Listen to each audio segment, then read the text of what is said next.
while you were partying and having premarital sex.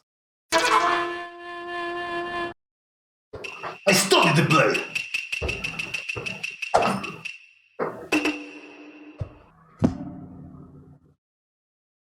While you wasted your time in pursuit of vanity, I cultivated inner strength. And now that the world is on fire and the barbarians are at the gate,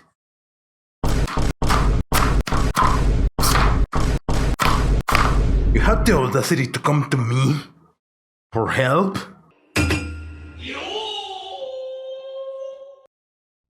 Right? What's up, everyone? Been a while, so I wanted to sit down and talk about my experience with Starlink. I am somebody who really enjoys being in the bleeding edge of tech, even though I know that a lot of times it means that, it's kind of gonna be a risk. But personally, I'm the kind of person who really wishes to diversify from, depending on cable companies for internet access, and even more in times like this, right? When you need a good connection, to work from home. So when I heard that Elon Musk was coming out with a dynamic network of satellites which are constantly orbiting the Earth, providing high-speed internet and really nice bandwidth to all sorts of areas, including rural areas, well, I was just amazed. I was totally into it. So I signed up. They opened pre-orders early last year, like around March or so, and I received my kit in early February. So once I received the kit, I was pretty excited. You may notice that the box that it arrives in kind of looks like a little bit of looks very 2001 A Space Odyssey monolith-ish, which I'm totally certain that is tongue-in-cheek, right? And you get a kit. The installation is really, really simple. You just plug and play. Literally just get a satellite dish, a stand, and a power cable, and a base station, which is supposed to go inside your home. The installation couldn't be easier. You just drill a hole through your wall, plug it into plug it into power, wherever, hook up the satellite outside whatever it's got reception, and you're up to the races, right? And so I did that, but I got the Starlink app, and at some point I realized that, well, apparently I was going to have some issues with obstructions. Starlink is not like the traditional satellite systems where you have a static satellite like DirecTV or like whatever other satellite system, and if you manage to get a connection to it, you're golden, right? Starlink is a bunch of orbiting satellites which your dish constantly realigns to try to make contact with. So you need to ensure that it has clear visibility. And when I ran the test, I actually found out that, apparently I'm living in a place that's surrounded by trees too tall for me to actually have a stable connection to Starlink, right? But I figured that I will still try it out no matter what, because I was really curious about that, and I really want to diversify off of cable, right? Not to mention that the speeds that they promise are amazing. You will have to get fiber in an area like this to actually have that kind of bandwidth.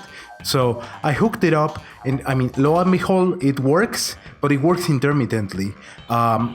It works for around 45 minutes in one go, and then you will start experiencing random 10, 15, 20-second disconnects, which is kind of a bummer, and even more if you're in a line of work where you're required to connect to video chat a whole bunch or to stream content a whole bunch. For static streaming apps like YouTube and Netflix, I noticed that performance was okay, because those apps are designed by nature to sort of work around those kinds of issues. So I tried locating the dish many different places around my property to try to sort of work around it. I even tried to get a satellite mount placed on my roof so I could actually try to get better reception. But unfortunately, it was no dice. I got somebody in, and they actually recommended me to hook up the satellite to a pine tree. I was totally into it. I was totally willing to do it. But I figured that at some point, if I already have cable, I shouldn't overcomplicate things, right? So give me a year or two once I move to a place with better reception, and I think that I will be back into it. But for now, it's not for me, and it's probably not for you either if you're watching this. If you live in a rural area where there's no other options, there's a lot of places in the States where people are still dependent on dial-up even.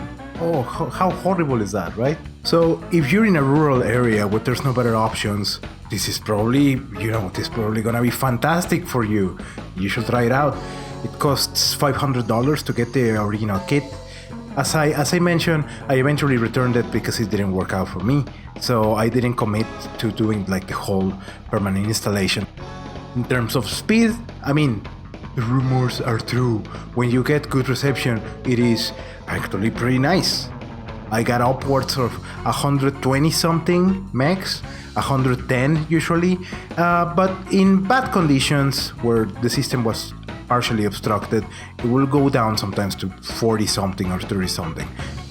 I tested it regularly with fast.com and with the Starlink app, which also has a speed test feature built into it.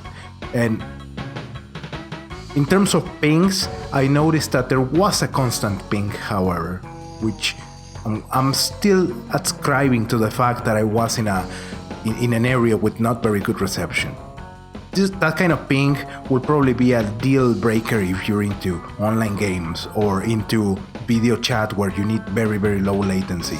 But for most intents and purposes, I see a lot of potential in this. And again, even more for people that don't really have many high-speed offerings in their area. So here's hoping that Starlink eventually works out better. And so I guess that's it. Let me know if you tried it out. It wasn't for me. It's probably not gonna be for you, but it is definitely for some other people out there. So see ya.